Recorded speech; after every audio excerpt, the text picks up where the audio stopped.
Welcome to the Cleaning Up Business Podcast. My name's Chris Guilfoyle and I'm going to be your host. In every episode, we're hoping to bring you industry leaders from a wide variety of service sectors, disruptors within their industry, and day-to-day entrepreneurs with some business and life lessons for you guys to take away. Let's jump in to today's episode. What makes a good leader of a company? Me just going, this is what we're doing, either come with me or clear off. You just cannot do that. You can't. But there does come a point when, as the company grows, you've got to start to let go. People don't leave because of bad work. People leave because of bad people. They just want to know that they've been seen. How much resistance you get when you're trying to make a cultural change within a company you come up against? And it is a case of, hold on a minute, there's a few bits over here we need to look at. Do those fit? Once you start to sanction the behaviours you don't want and reward the behaviours you do want, that's when the magic happens. What is company culture? What are the lines you will not cross? That's your culture.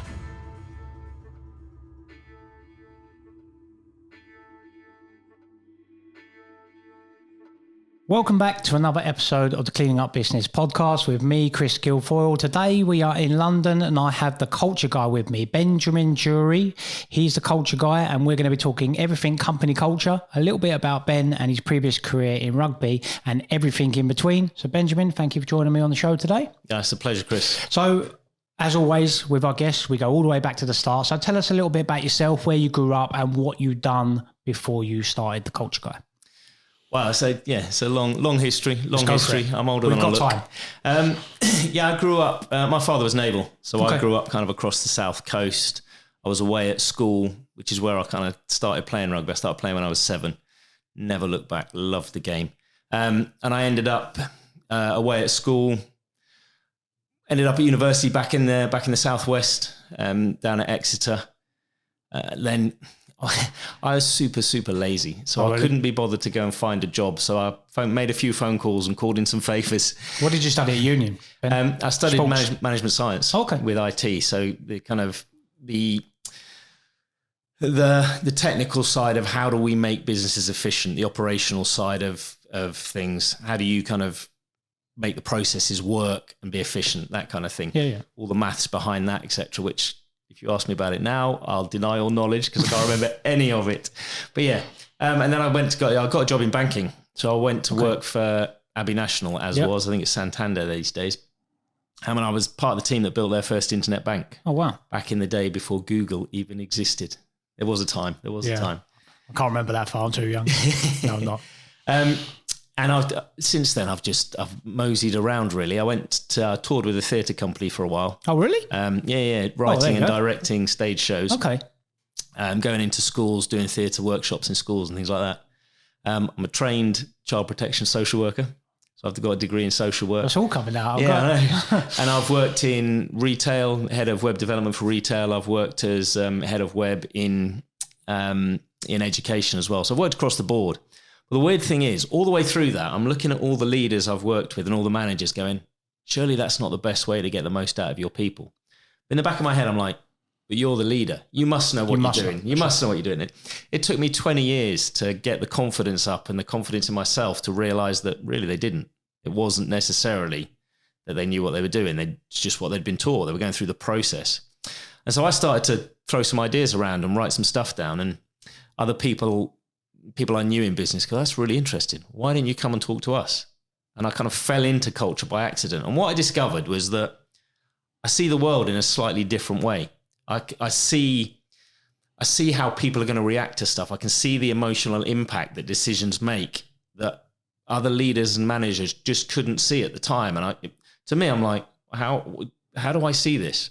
But it turns out it's actually quite a useful skill. Yeah. And other people are now paying me to help them see that. But it's interesting because to me, it's like when you see stuff on social media and it all goes boom, and I'm like, how did you not see that coming? Yeah. It was so obvious that that's the way this was going to play out. Mm-hmm. And it's just things like that you just suddenly see people making decisions in organizations and then coming and telling their staff. It's like, how did you not see that this was where it was going to go? It was so obvious, but they didn't. Yeah. So I managed to write some stuff down, put a book together. People are like, oh, that's interesting. Come and talk to us. So I kind of fell into it by accident, really. Which you gave me some books, which I'll read. I'll read after. We'll put some links down in the comment below. You mentioned about rugby being one of your first passions, and I've always got this in my head because I was a keen martial artist when I was slightly younger. Tell me about your rugby career. Well, I started playing at school. I eventually went through and captained the school and got reasonably good. I played for the county. I played for 3 separate counties, depending on where I was living at the time. And then I kind of played into my 20s. And then after multiple concussions in one season, I'm like, perhaps I better stop playing just for the safety, which I'm glad I did, because seeing what rugby is wrestling with now and how to keep their players safe. Mm-hmm. But then about 5 or 6 years ago, what are we now? A bit longer now. I keep forgetting. There's 2 years in the middle that we completely ignore. Yeah, we cancelled it. So about 7 or 8 years ago, I started coaching again, and started coaching girls rugby. So I coach primarily girls rugby now. And I just fell in love with the game again. I mean, I always loved the game. When the Six Nations on, my family just leave me alone for like 7 weeks because I just sit in front of the TV watching for the whole weekend. Yeah. So they knew it was always in there. But when I started coaching, and I'm fascinated with the impact. I was having this conversation this morning with somebody else actually about the way that sport builds resilience and builds character and builds the ability to communicate in players. And just there's so much from that sport in general. I mean, I can talk about rugby because it's what I come from, but sport in general, just for kids to learn about resilience and learn about being able to cope with situations that are emotionally hard work. When you're down, when you're losing, when other players aren't playing well, how do you cope with that? How do you still look after them while still being a little bit frustrated with them? How do you deal with all of that? And I just see the way kids grow and develop. And I mean, I coach senior women as well. And even at that level, the changes when they get it right and when they come together as a team, there's so much that you get out of the sport beyond the sport itself. Yeah. Do you find... I'm always interested in the dynamics between the two. And like you just mentioned, I'm glad you mentioned that. It builds several different qualities playing sport at all levels, resilience, teamwork and all that good stuff. Do you find there's a lot of crossover between what you do on the rugby pitch and business? Is it? Yeah, absolutely. I take a lot of that stuff and I talk about it when I do kind of workshops and seminars. And one of the big example is communication. Yeah. When we're building a kind of game plan, obviously we communicate during training and we talk about how we're going to do stuff. And we talk about the kind of things we need to think about. Then we put a game plan together, say, right, strategically, this is how we're going to play the game. And we talk about that. But then when you're on the field, communication has to be instant and it has to be instantly understood. And there are times in business where we haven't got time we've got to talk in shorthand. I've got to give you information super quickly so you can get stuff done. And all those kind of skills translate into the way we deal in business. Yes, you've got this big vision about we want to win the league. Internally, we've got this problem or this project. Here's the aims and goals of this project. Here's the game plan and how we're going to do it. But then the project is running and we've got problems kicking off in the afternoon. We've got to deal with those quickly. How do we communicate all that? How do we use shorthand? All of that kind of translates into that. Yeah. And how do you deal with situations when you are 20-0 down and you're stood behind your goalpost and you've got a team that's really feeling the pain? Who stands up? Who are the leaders that go, right, 0-0, forget what's gone before. Yep. How can we play? We know it's in there somewhere. How do you get people to step up when, it's not all going according to plan? All of that translates massively into business, especially as an entrepreneur. Yeah. It's never plain sailing as an entrepreneur. There are some sleepless nights. Many. And how do you find the people around you to help you step up when it feels like you're up against it? Yeah. And when you got your mortgage to pay, you've got the payroll to get out there and you're wondering whether this client's going to pay their all of that. Yeah, it's the same principles. Yeah. I think, there's such a good crossover there between the two. And I always, especially if people come from a sports background, I like to understand how they view that particular area. So you're the culture guy. You've had varying careers in. What is company culture? Because some people can perceive that as quite an airy-fairy thing. Yeah. We spoke about that off camera. Culture can be a bit fluffy. So for you, what is company culture? Let me give you an example. If I come around your house and I knock on your door and you invite me in for a cup of tea, would it be okay for me to wander up to your fridge and just start helping myself to your food? Probably not in the first instance. Would it be okay for me to just take my shoes off and lie on your sofa? The wife would probably. Would it be okay for me to go to your wardrobe and borrow some shirts? What's appropriate? Sure. Have you ever sat down and written down, this is the culture for visiting Chris's house? Yeah. These are the rules. When you come to my house, this is how you got to behave. Yeah. Have you ever had that conversation with your family? Only with the children. Yeah, but not with your friends. No. But for some reason, they kind of know how to behave when they come around your house. Yeah. That's culture. Mm-hmm. It's that, well, what are the rules of the game here? What is appropriate behavior and what's not appropriate behavior? And every business, whether you've sat down and articulated it or whether it's happened organically, has a culture. This is how we do stuff around here. This is a shared understanding of what things mean. Mm-hmm. That's what it is. And what you'll find is that if you don't necessarily go and say, right, this is what we are trying to build, this is what we actually think it should be, it ends up kind of going to the lowest common denominator, and you end up with a culture that doesn't quite reflect what you wanted it to be when you started the business. Yeah. Because you haven't gone, no, this is what it is. And like I say, in your house, we kind of know, because there's a standard across the country in the way we behave when we go around people's houses. It's just normal. But every now and again, you get a friend that comes around and doesn't obey those rules. And it makes you feel a bit, it makes you just feel a bit, what's going on? I feel uncomfortable. And that's what we find in company culture. When people go against that, everybody's like, oh, hold on a minute. That's not what we're supposed to do. I don't know what to do now. Yeah. And so that's what culture is, just that, what's appropriate? And you need to define what it is for you in order to achieve what you want to achieve, rather than just kind of let it happen and the lowest common denominator or the person with the biggest mouth gets the biggest say. Yeah. Do you think companies, especially SMEs, obviously it's uber fashionable to be an entrepreneur these days. People are starting up businesses all over the show.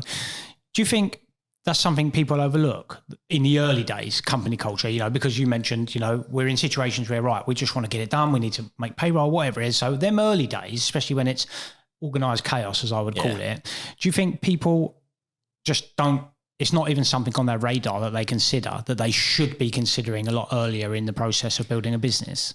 They should be considering it a lot earlier, but they don't consider it, partly because when you're starting a business and when you're an entrepreneur, you got your finger in every pie. Sure. So the culture happens kind of organically because you are there everywhere and you're the presence, and the culture is a reflection of you. But there does come a point when, as the company grows, you got to start to let go. And it's at that point that you start to feel the pain of not having put the cultural structures in place to say, look, this is who we are. This is what we're about. This is how people should feel when they interact with us. And that's where people usually come to me and go, oh, this is all going horribly wrong. Yeah. Like, we need to put the cultural structures in place. But they don't think about it. And to some degree, they probably don't need to at that point. Sure. But the sooner you can get it done, the better, if you're intending to grow. If you're always going to be a 3-man band or a 2-man band, you can probably get away with it because you're involved in everything. Sure. And it's a reflection of your personality. And it just happens organically in the right way. But once you get to 5, 6, 10, 15, you start thinking, oh, hold on a minute, this is not quite right. And what you find as well is that I start a business with a heart and a soul and I want to do it in this way. And then I go, hold on a minute, I need a finance function. They've got one over there, I'll bolt that on. Yeah. Or I need an HR function. Oh, they're doing it over there, I'll bolt that on. And you end up with a kind of Frankenstein organization. And the functions that you've bolted on don't reflect the values you started with. The way they do HR is not the way, doesn't feel right for you. Yeah. And you haven't thought about designing it so it fits who you are. Okay. And it's all those kind of things that as you get bigger, you need to start to think about. Yeah. So I'm a new entrepreneur. I've got a new business. How do I derive or do I come to what our company stands for? Because I think I've struggled with this personally. So we spoke about USPs and things like that. What do we really stand for? What is the process you would take someone through to actually define, right, this is what we're setting out to do?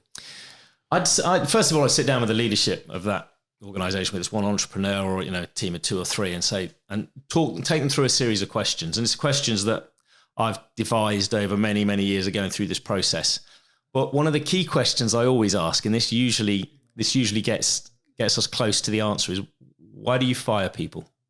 What reason are you going to fire people? Because those are the lines that they won't cross. Okay. Now, if we say accepting legal stuff, anything illegal we'll just put over there anyway. Yeah. If it's legal, what are the reasons you would fire people for? Okay. And what you tend to find is when you dig a little bit deeper and you get under why is that a problem? You start to see the values, the lines that people go, no, that's not acceptable. And what you often find is that actually they're a little bit further away than people want them to be. And we have to bring them in a little bit and go, so well, we need to be a lot tougher on this. If that's really what you want to aspire to, if that's really how you want to be seen and behave, then we need to bring that line in a little bit. Yeah. But there are a series of questions, but that's the one that always gets me. And I often ask the opposite as well. Why do you reward people? Why do you give them a pat on the back? Why do you seek them out and go, that was brilliant, I'm so pleased, take the afternoon off, whatever it might be? Yeah. What are those reasons? And in all my years of doing this, I must have done 70, 80 companies now. Only once has the list of rewards been higher than the list of reasons to fire. Oh, okay. Only once. Yeah. And that always amazes me that everybody can think of all the reasons why people are rubbish, but very few of the reasons why people are good, which I always try and encourage them to turn that list around. But only once in my years of doing this has one company come up with more on the rewards list than they did on the firing list. And that shows probably their company culture from the outset. Oh yeah, they were one of those companies that were well on their way to doing it. They just need a little bit of a handhold. Is culture a top-down issue, or is it, is it company-wide? Is it, again, something that me, manager, right, this is what we stand for, this is how you're going to do things, these are the rules and the parameters that you can play within? Or should it be something where you're involving, everyone in the company and getting that feedback from people that, are maybe at one level, or they're on the shop floor, they're service-based, and the middle management and your CEO's top levels? It's got to involve everybody. Okay. Yes, there is a level to which it needs to be led. Sure. And you need to say, well, hold on a minute. This is what we're actually doing. This is the reason we exist. These are the things we're trying to deliver. But you have to be able to contextualize it. And what companies often struggle with is this idea of, well, how much control do I need and how much flexibility do I give? And my view is actually you need to define, we call them values, but I call them rules of the game. So for example, for the culture guy, one of the rules of the game is everybody makes tea, which essentially means I don't care who you are in the organization or how important you think you are. If you're too stuck up to make a cup of tea, you don't belong. Yeah. Because that's not who we are. And another value is actually people can do amazing things if we're cheerleaders, not critics. So whenever we interact with somebody, we want them to walk away feeling excited. Yep. Now, how people do that depends on the context and who they're talking to. And, and I can do it really well to a certain demographic of people. I can't do it to other demographics. Yeah. And I can't figure out how to do that. So what organizations tend to do is they tend to be more controlling and say, right, this is how we do it. Yeah. And you've got to do this and you've got to behave like this. What they don't do is give their people freedom to go, well, actually, this is the outcome we want. Go and figure out how to do it in context A. Oh, and Johnny, can you go and do it in context B? Because you're really good in context B. Yeah. And Fiona, how about context C? Because I haven't got a clue what I'm doing in context C. And giving them the space to sense make. What does it mean for people to feel like that in that context? How do we create those emotions? And what you tend to find is organizations very much lean on the control side, where actually they should be saying, well, look, we'll give you a framework of this is kind of the framework we're operating in. But in that, you're the intelligent people. We've hired you. We're paying you 60, 70,000 pounds a year to go and do something. Why would I tell you how to do it? Yeah. You've got to go and sense make. So it does have to involve everybody. And it also, and this is a really important thing, it also has to have a space to make mistakes, because you're going to make mistakes. Yeah, sure. And again, coming back to rugby, this is one of the things I always tell my players. You see a lot of teams when they go behind and they're niggling at people that make mistakes. I drill this into my players almost every training session. Every single one of you is going to make a number of mistakes every single game without fail. The job of the other 14 is to clear up. That's how this game works. Yeah. I don't want to hear any moaning and complaining. You will all make mistakes. If somebody makes a mistake, that's your time to shine, to clear up. Sure. That's your time to be brilliant. Don't blame them for making a mistake. Use it as an opportunity. And what I find is that the team, when my teams go and play other teams, even when they're 20-0 down, they're still heads up, they're playing, they're still looking after each other, because they know it's not about mistakes. Yeah. Actually, as long as there are mistakes that are made that cost. Of course. Yeah, it does. People get frustrated, and we're emotional people, we're passionate, that's why we play the game. And it's the same in business. But as long as, you're still in the game, and as long as it hasn't cost you too much, most of it can be fixed, as long as the mistake was made for the right reason. Yeah. So I've got my company. How do I look round? How do I know if I've got good culture? What am I looking around and seeing? And then I'm going to obviously ask you the reverse of that. If I look around, how do I identify that I've got bad culture? What are the general things you come up against with the 80 companies you've worked with? Then what's the turning point for them to reach out to you? There are a couple of things I look at. One of the things is, are people laughing and smiling? Are they enjoying themselves? Basic. Because if they are, right? you've hired the right people into a culture that works and people are getting on with the job. Yeah, they're enjoying themselves. And usually that translates into productivity and effort and engagement and intrinsic motivation. Now, there are times when it doesn't, and there are other factors. I guess I forgot what the second thing was going to say now. You're saying about good or bad culture. So how do I identify, right? If I'm looking around my organization, I can look around and go, right, people have got smiles on their faces. I remember now. Yeah. First thing is people are enjoying themselves. They've got smiles on their faces. The second thing is really high indicator is staff turnover. Yes. Actually, if you start to see your staff turnover going up, your culture's going south. Because often, and don't get me wrong, there's turnover for organic reasons. Yeah. People have babies, people have families, partners move away and their partners get jobs elsewhere, therefore families move. All sorts of things happen. But on the whole, if your staff turnover is creeping up, your culture is going to be a problem often. Yeah. And people don't leave because of bad work. People leave because of bad people. And it's bad people. Let's say bad people. People behaving badly. Yeah. Put it like that, rather than bad people. People behaving badly.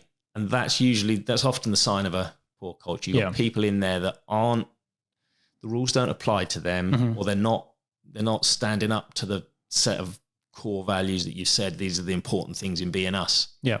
Those kind of things. I've never met anybody that couldn't tell me one way or the other where they had you just know. It's something you know, just know. Yeah. And it's one of those things, is it theory? We can't, but often leaders know. Okay. Because the people gripe. Why are people always griping? You tell me. Oh, it's just not happy. It doesn't seem to be working. You know what I mean?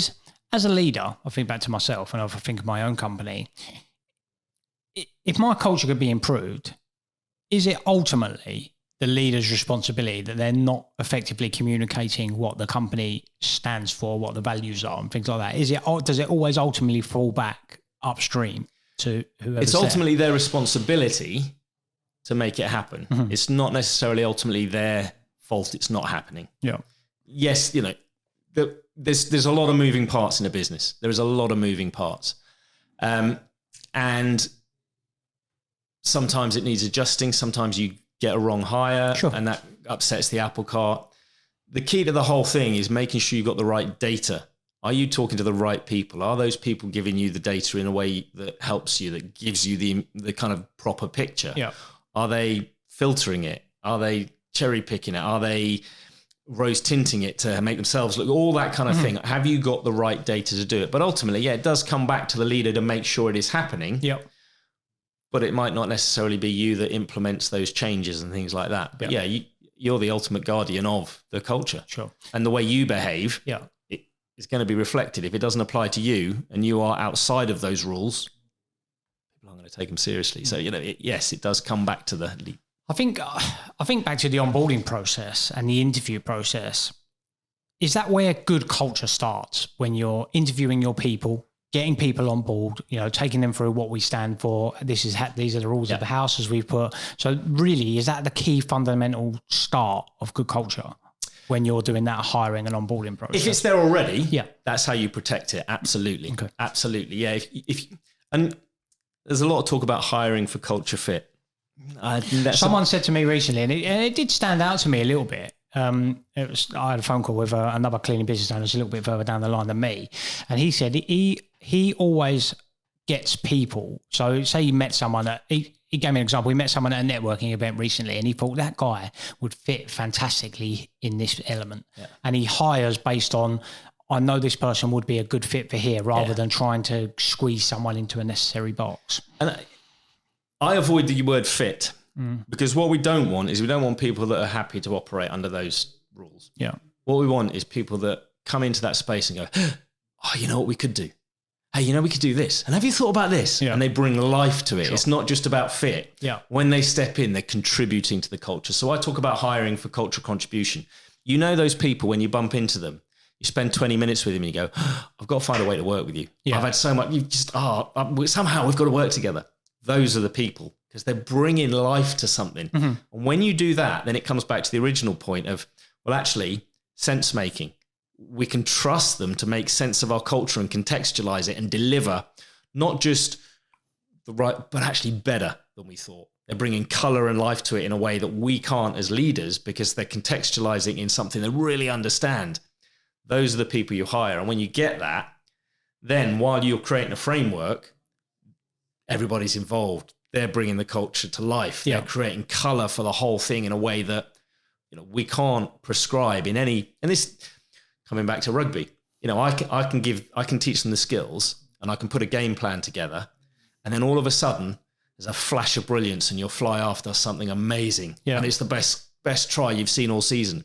You can't coach that. No. You can't prescribe that. You can't say, right, when all these stars line up, when you have this scrum here and this person breaks and that person comes in here, then I want you to do this. You just cannot do that. You can't.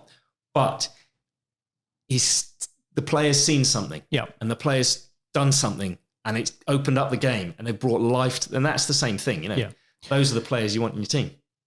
So I'm a manager of we'll use JCD Cleaning in this example. I'm a manager of JCD Cleaning and I'm looking around and I'm not seeing those smiling faces. I'm going to acknowledge that. I've got you in.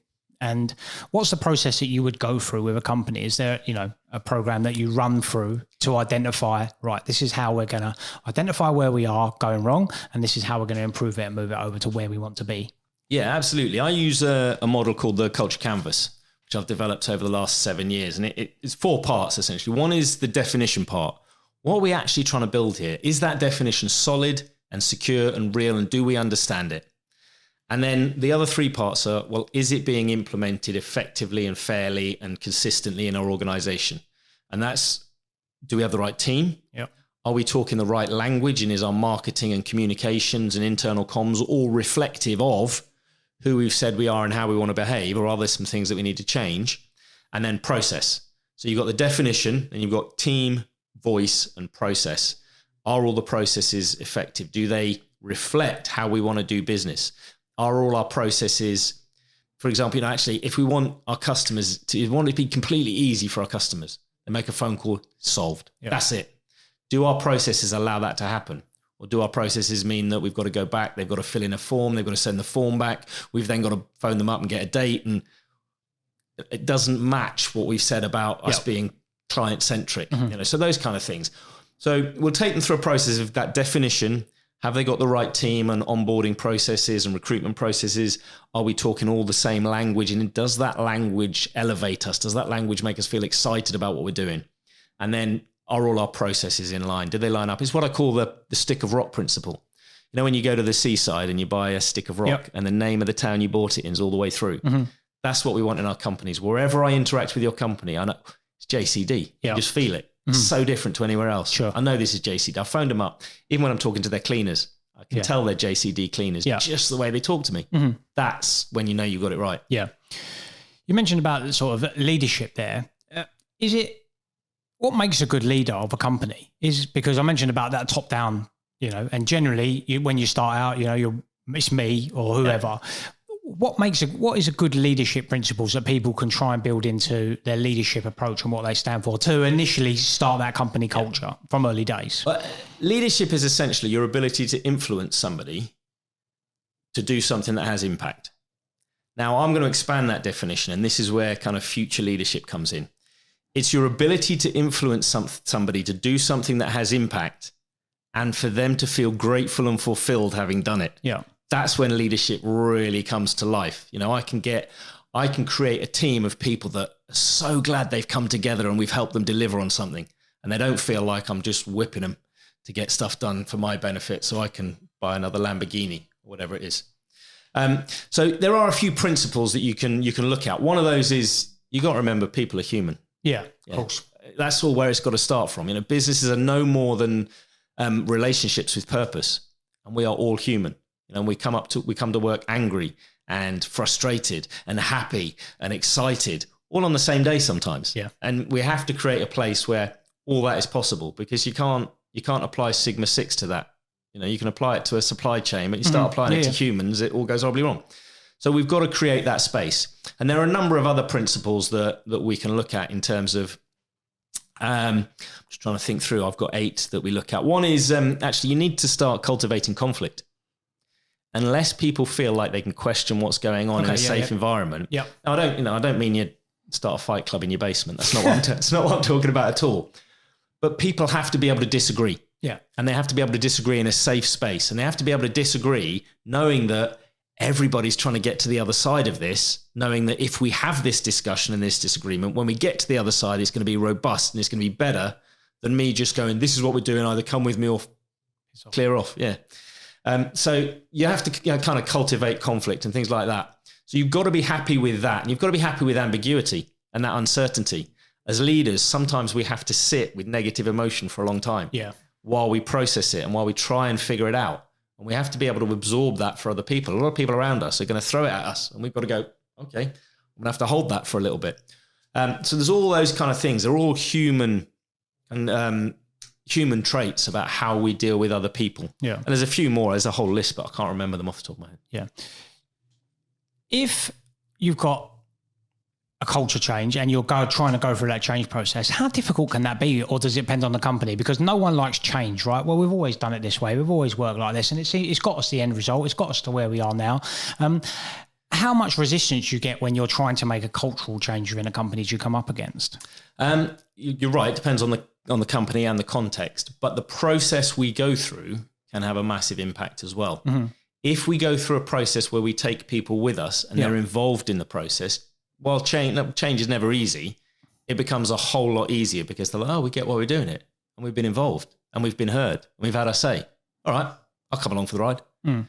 So it becomes much easier. So the process is really important. What we find where you get pushback is when you have a strategic executive away day and they come back and then impose everything they've learned over the weekend because they're super clever and everybody's going, again, really?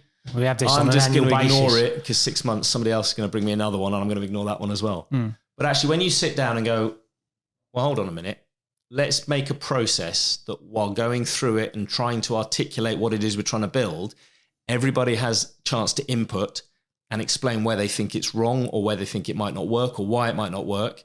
And they're involved in that process. And as part of that process, you are building trust.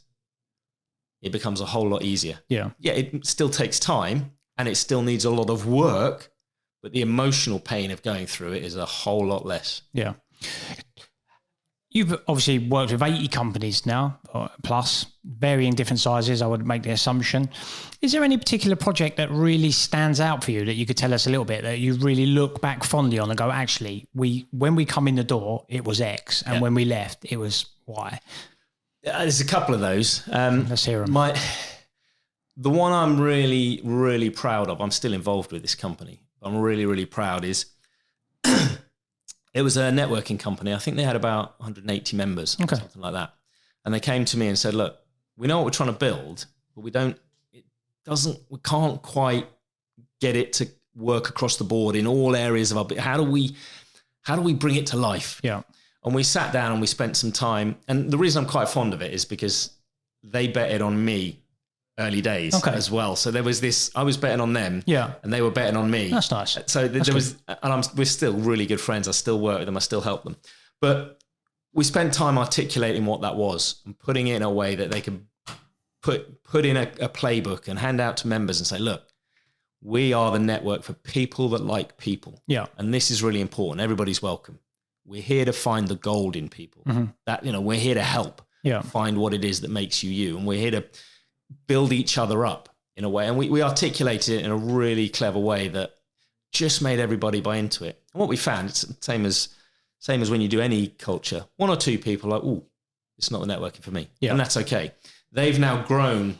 They've almost doubled in size. They're still growing. And I'm still involved helping them do that and helping them define, well, what's the onboarding process for guests? What's the onboarding process for people hosting? How do we make sure that all these other events we're putting on fit with who we are?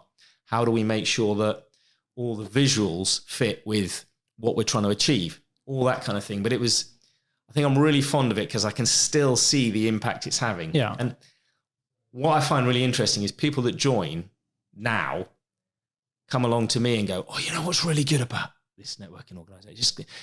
Just the culture. I don't know how they've done that. Yeah, who knows? Going, I'm so proud. I'm so proud. You say, I know a guy. Yeah, it's that kind of thing that you hear it from other people. Sure. And it makes you just like, oh, yes, right. We got it right. You know, you got a win there. Yeah.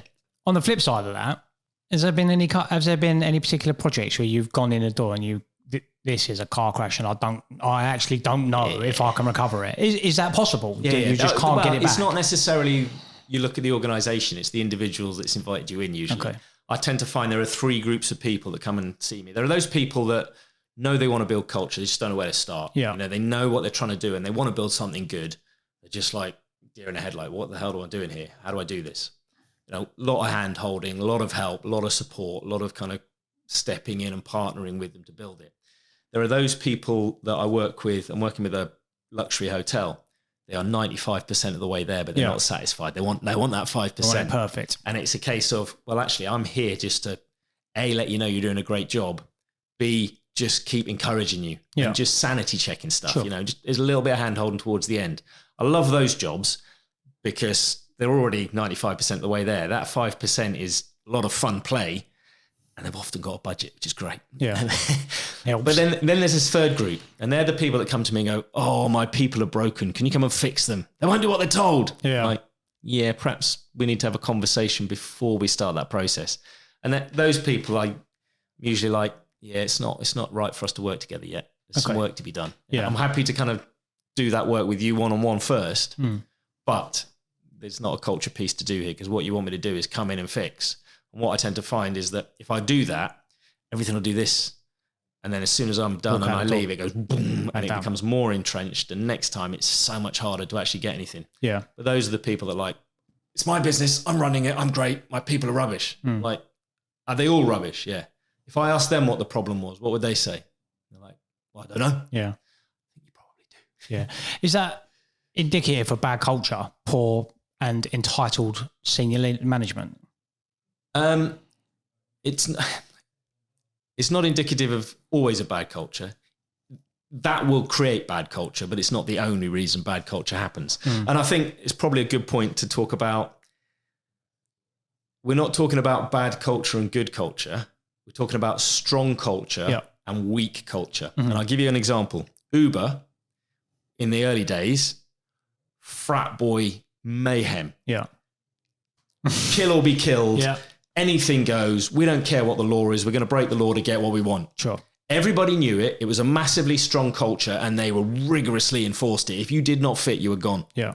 And they got their business. It worked. It was a massively, it's not somewhere I would have wanted to work. Sure. And I think it was probably morally bankrupt. But it was a strong culture and it did the job that they wanted it to do. So we've got to be careful not putting judgment calls on culture because that culture works and it got them to $1 billion. Sure. And, yeah. you know, I can proselytize all day about that. You know, beer, Brewdog, same. Well, they've been in the press on several occasions. It's like I keep trying to get into Brewdog. I say, look, I can help you sort this. Come on, James. Yeah, they don't know. Yeah. James, what? Give me a call. But it's, you know, that's about strong culture and weak culture. We don't, you know, we can say it was a bad culture, but the cultures that work are strong cultures that are consistent, they're clear, everybody knows what they are, you can feel them, they're tangible. Those are the cultures that actually have big kind of business impact in terms of growth. Yeah.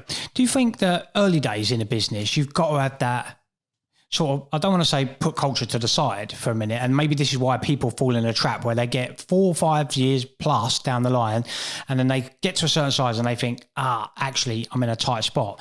Whereas early days, as you just mentioned there, it's just like kill or be killed. We've got to get to this goal and we're going to do that however we've got to do it. So that's what takes a bit of a backward step. Do you find that's always going on in businesses, or do some get it right from day one? I think it is going on in businesses, but they would end up with a weak culture. Yeah. I think coming back to what we originally said, you know, what are the lines you will not cross? Mm-hmm. That's your culture. Yeah. That's where we draw the line. I'll give you an example. Southwest Airlines in the States. Yeah. One of their values is fun. They're like, look, travel is super boring. Which it is. I want to make it a bit more interesting. You know, you're going to be on the plane for a few hours, just want to give you a laugh so that it's just less monotonous. And so when they do the safety announcements, they make jokes. On the eventuality we land on water, we'll come around with peanuts and cocktails. Now, if you've not put a seatbelt on in the last 40 years, this is how you do it. Or, there are 2 smoking lounges on this flight, one on the left wing, one on the right wing. Yeah. If you can light it, you can smoke it. That kind of, and they just make jokes about the whole thing. And they make it, people actually listen, which if you've been on a plane more than 3 times, you just stop listening to those announcements. Yeah. But B, no one does. Just makes people smile when they've been waiting in the airport for 2 hours. It's just what you need to go, oh, it's not so bad. Life's not so terrible. Yeah. One of their passengers complained to the chairman. This is a few years ago now, and she wrote, "This is a safety announcement. What are you doing? You should be taking this super seriously. Why are you making a joke of it? People's lives are at stake." And he wrote back, nice little letter that said, "We'll miss you. Here are some other airlines." Yeah. It's like, we're not willing to cross that line. That is part of who we are. It's like saying, well, I'm going to take my arm off to do. You just don't. It's part of who you are. It comes with you. It's, it's the arm and me or neither of us. Yeah, and that's the same thing. Culture is, and we said at the beginning, it exists whether you like it or not, whether you've defined it or it's happened organically. Yeah. And so what are the lines you will not cross? What you might find is that people will compromise those lines, in which case I come back and say, well, that's not a line you weren't willing to cross. What is the true culture here? Yeah. And is it where you want it to be? And sometimes when I do this work, people are shocked. They go, oh yeah, I see now.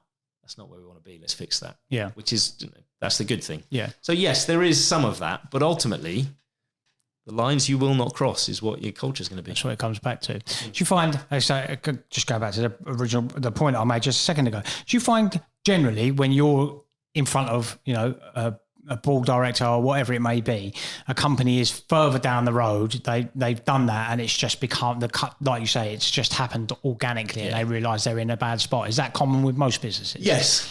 People don't hire me unless there's pain. Yeah. And that pain doesn't happen. What does that pain generally manifest itself in? Firefighting, management by firefighting. We can't find the right people. Don't want to work for us. We're having trouble hiring. We've got high staff turnover. I can't do my job because I'm constantly trying to get everybody else's jobs, problems here and problems there. And why are nobody motivated? Why are they all, all of that? It's all the people problems that you see in an organisation generally come back to that. They become such a pain point that they realise that. I think. How do we fix this? Let's get somebody in to tell us what the problem is. How long does that process take, or does it vary depending on the size of the business? So is it like, because sometimes we've gone through varying stages where we've gone, right, actually, we're not necessarily set up for the next stage of growth. We maybe had a go at it. Yeah. We haven't got the processes in place. We haven't got the culture. We haven't got the right people in the right spaces. Do you find companies need to sometimes pause, take a step back to then take steps forward? Yeah, often going through this process, it can take anything from a month to 18 months to 2 years. That's size dependent, or size and context. Mm-hmm. Big companies can do it like that. Yeah, if they're ready, and if they're primed. Small companies take a lot longer sometimes, just because they want to talk about it more, they want to feel it, it just depends. Often it is the smaller companies are quicker and larger companies are a little bit longer, but contextually it depends. What was the original question? So I was saying about, do you think that like companies, dependent on their size, that they get stuck in a negative mindset? And they have to go backwards. They've got to take a step backwards effectively to then move forward. Often going through the process of setting your culture will take a step backwards anyway. Yeah. You're going to start to lose people. People are going to put their hand up and go, oh, hold on a minute. You're starting to really nail down this culture. I don't feel like I fit here anymore. Some of the processes, you're going to have to rearrange your process, which learning a new process always takes time. It's like buying a new laptop or buying a new piece of software. It's always a step backwards first. Everything's slower, delegation always takes longer the first couple of times you delegate. All those kind of things, it by necessity you are going to go backwards a little bit to go forwards, but what you'll find is you'll go forwards much faster and you'll rise much higher once you get it right. Do companies, in your experience, have you worked with a company more than once? I.e., so I'm 10 years into business, because one thing that a lot of guests have said to me before, the team you start with might necessarily be the team that you end up with at the end. So do you find companies have to adapt to change as they grow, and they might go through this process of identifying what good looks like for them in terms of their company culture on multiple occasions, more than once? Yes, I tend to work. Whenever I finish kind of going through that initial process with companies and I feel like they're motoring and they've got it right, I say, look, let's put a date in the diary for 18 months, because you will find you'll start to hire different people. Project will come in and everybody be all hands on deck, and this bit will start to kind of slide a little bit. You'll start to, and we'll just need to go back and go, how's it going? Is it still working? What's working? Why is it not working? What have we missed? Sometimes the world changes around you. Of course. You know, something, COVID. Yeah. Everybody's coming back to me going, oh, how do we hire people now? Yeah, what a nightmare that was. So there's all sorts of reasons, but yes, it's always good to revisit it and come back and put a marker in the sand. Sometimes you put a marker in the sand, you get everybody together and go, it's going great, let's keep going. Yeah. Fine, great. But often it is a case of, oh, hold on a minute, there's a few bits over here we need to look at. Do those fit? Are they reflective of who we are? Do we need to change those bits? When you do that, you never go too far down a hole. If you don't do that, you end up, 10 years from now, you could be back at square one because it's just drifted. Do you think it's worth having I look at my own organisation, someone that champions culture, that's sort of always there as a benchmark, so that, because when you've gone out the door, is it one of those factors that people go, oh, well, we're back on this focus, let's just do anything by any cost. Is it worth having a champion within your business that purposely looks at that and makes sure it's going in the right direction all the time? I think it's one of those things that in an ideal world, we wouldn't need them. Yeah. Because everybody would just be, and so what we want to do is get to the point where actually we don't need culture champions, because everybody is just knocking it out of the park. Yeah. But yeah, sometimes in that process of change, you do need people. It's like when your kids learning to ride a bike. Eventually, they're going to get off. They'll be off. They don't need you anymore. Sure. I remember when my daughter first learned to ride a bike, and I'm stood there, and I'm like, she doesn't need me for anything else now. Yeah. My job's done. I was like, oh no. Yeah. She's like 5 years old. I'm like, she doesn't need me anymore. Yeah. But yeah, you need somebody to remind them every now and again, but eventually it's just becomes second nature. They just know how to do it and it happens. But up front, don't forget to balance. Keep pedaling.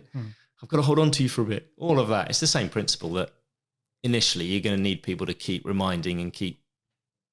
It's what I call the eye rolling principle. I find that I'll keep repeating stuff to my kids until they roll their eyes and go, Dad, yes, we know. And then they repeat it back to me. I'm like, right, it's gone in now. I can stop bleating on about it. But until that eye roll moment, I'm not sure whether they've learnt it or not. Okay. So it's that, once you get the eye roll moment, it's fine. Off we go. It's ingrained.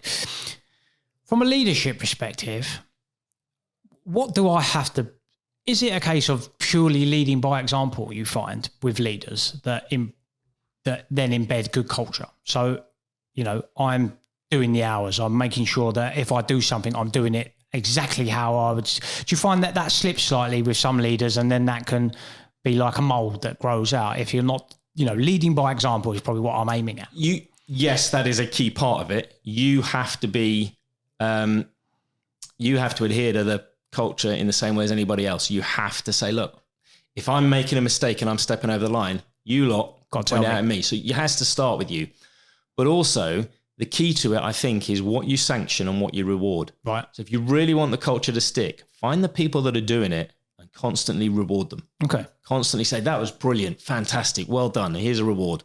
Or, whatever it might be, take the afternoon off, or here's 20 quid, go to the pub with your mates. Yeah. It doesn't need to be much. Sure. Just something minor. It doesn't even need to be monetary. Just to, post it on their desk. Brilliant job. Well done. Yeah. Here's a coffee. Whatever it might, it could be anything.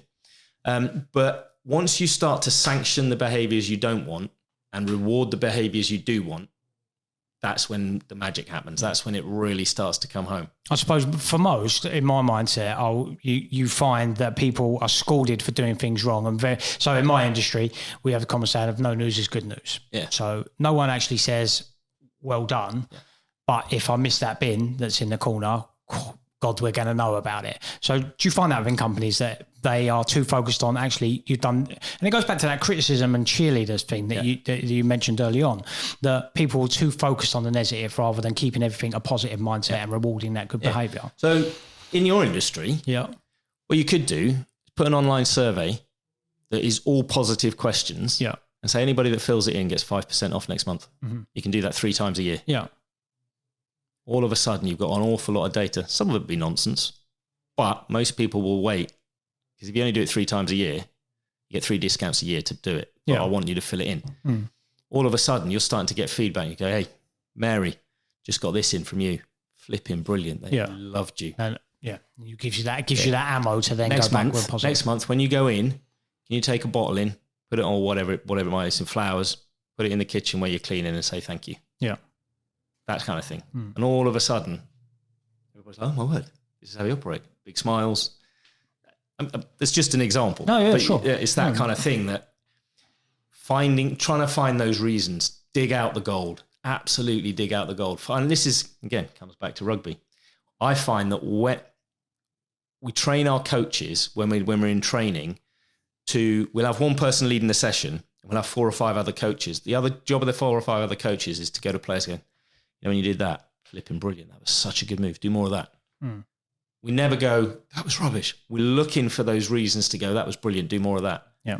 And we're constantly trying to find something for every player to go, yes. Good job. Yes. Yeah. And that's what drives that smile. They're playing with when people play with a smile, whether it's in work or on the pitch. Yeah. Play better. Yeah. Play better. I think, companies, and we, just open and honest, we've probably been guilty of that. It's like, well, we don't have to reward them or reward our team for doing something they're already paid to do or whatever it may be. It doesn't even have to be, fiscal, does it? It can be just a passing comment that is positive that you're doing a good job. Yeah. Or even just when they come in, hey, I bought your coffee today. Yeah. I mean, it costs peanuts, doesn't it? Really. It's not, doesn't have to be anything that's massively expensive. They just want to know that they've been seen.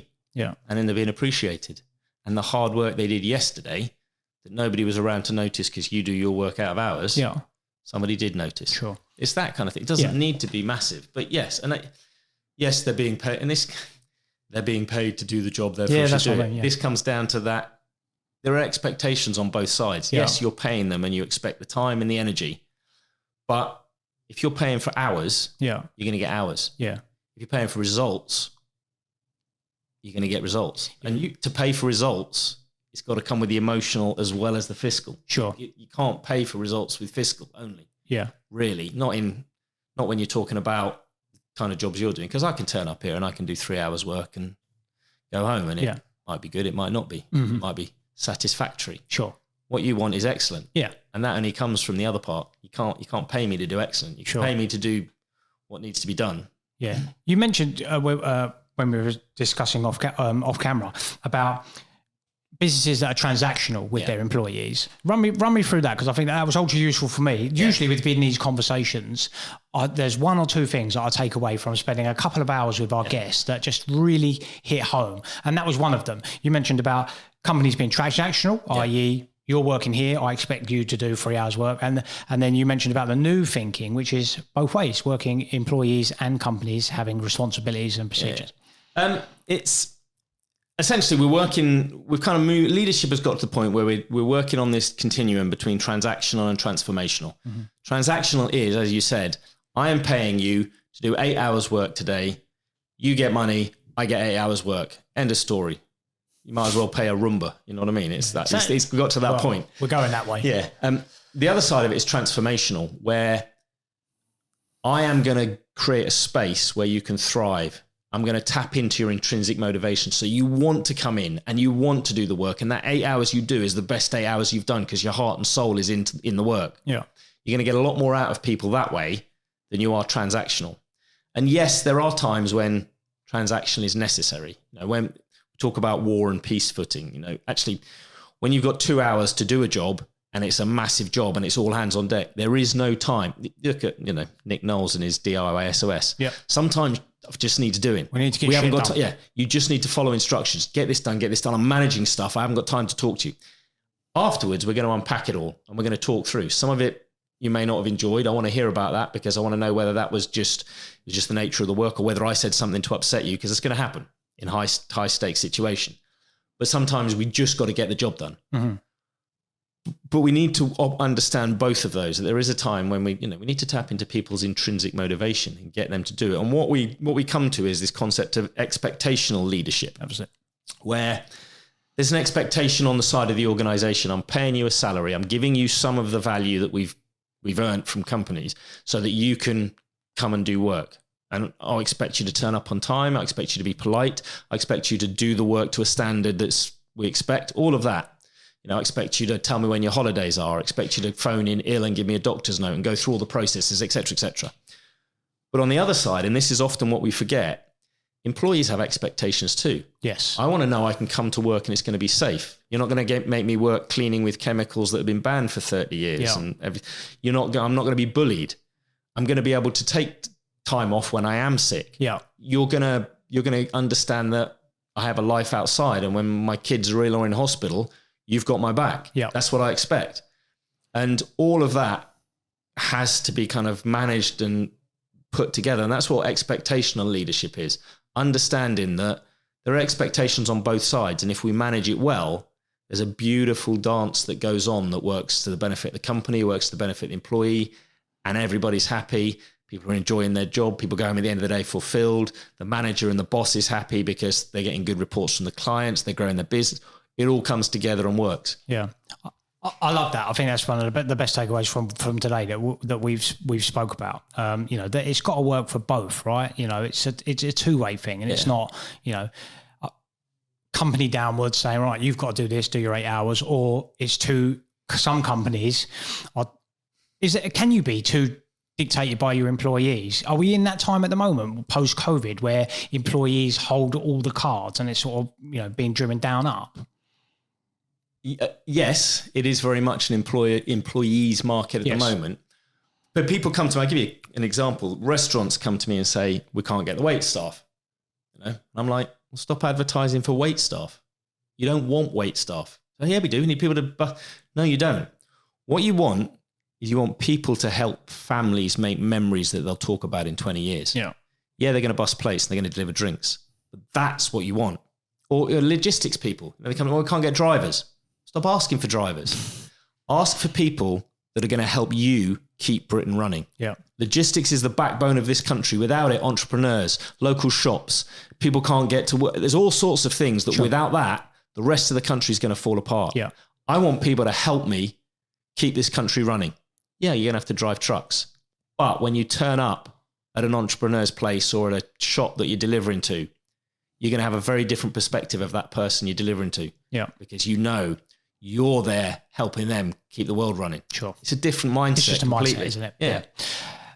With moving over to remote working, I think back to like pre-COVID and now, our staff have gone a lot more remote. Is it more difficult to manage staff remotely and promote good culture and work on culture if people are not in the office and not interacting on a day-to-day basis? Depends what culture you are building. Okay. It is possible to do. Sometimes you've got to work a little bit harder. Right. Sometimes, from my perspective, when it comes to working from home, I was going to ask you what your view is on it. Is what's best for the people. Okay. What is best for to me, I've got an office like 2 minutes walk from my house because there are people in that office and sometimes I just need people around and I need to stop for a cup of tea. Sure. Because for me, that's important. Yeah. And I barely interact with them all day. I could just work from my lounge and just come in for a cup of tea. But what works for people? And sometimes that is, actually, there are some people in our organisation that need to be in an office because they just, they do Boris Johnson's nibbling at cheese all day, whatever it was he said, I can't remember. But, some nonsense, wherever it come out of that man's mouth. Just keep going to the fridge to get cheese. So I can't remember what it was he said. But, there are people that need to be in an office because that's how they operate. And there are other people that actually sometimes need to be at home because they just need a day where people aren't talking to them and then crack through a load of work. Yeah. The ultimate aim is productivity, isn't it? The ultimate aim is we want people to get the job done. So it comes back to, are we paying for time or are we paying for results? Yeah. Because I can come into an office and give you 8 hours and you pay me for those 8 hours and I can look pretty busy for 8 hours and get all done. You know what I mean? No, I get it. What are you actually, why are people doing what they're doing? Yeah. Are they intrinsically motivated? Do they get out of bed on a Monday morning and go, I'm so glad the weekend's over, I want to go to work? Yeah. It doesn't matter whether they're working at home or working in an office. Yeah. You know what I mean? And I suppose it goes back to what we were speaking about earlier, about giving people that autonomy to make decisions. So am I working from home or am I working from the office? You mentioned about unlimited holidays, companies, give me that example, show me that example again about the unlimited holidays. There's a company we work for, they were having a problem where the founders went away to do business development in Dubai and America. And when they did, lucky. I know, that's right. It would be nice, wouldn't it? Can I come on one of those trips just to understand the company better? But when they went away, it all got a bit lax in the office, and productivity went down. And they had about 18 to 20 people. And so we said, look, we had a long discussion. It wasn't just chatting at the bus stop in 3 minutes. We had a long discussion about their business and understood what was going on. And we decided to implement unlimited holidays and fully flexible working. And the first thing they said to me is, hold on a minute, that's completely the opposite of what we want. That's less control, not more. Yeah. I'm like, look, give it a go. If after 2 weeks it's all gone horribly wrong, you can cancel it and I will pay whatever it might, we'll make sure you're not out of pocket. Yeah. So they tried it and they came back to me at the end of a month and gone, well, that's weird. It didn't have a negative impact. We're still not sure of the positive, but it definitely didn't have a negative impact. I said, well, try it for another couple of months. And after 3 months, we sat down and we looked at the numbers. Productivity had gone up 40%.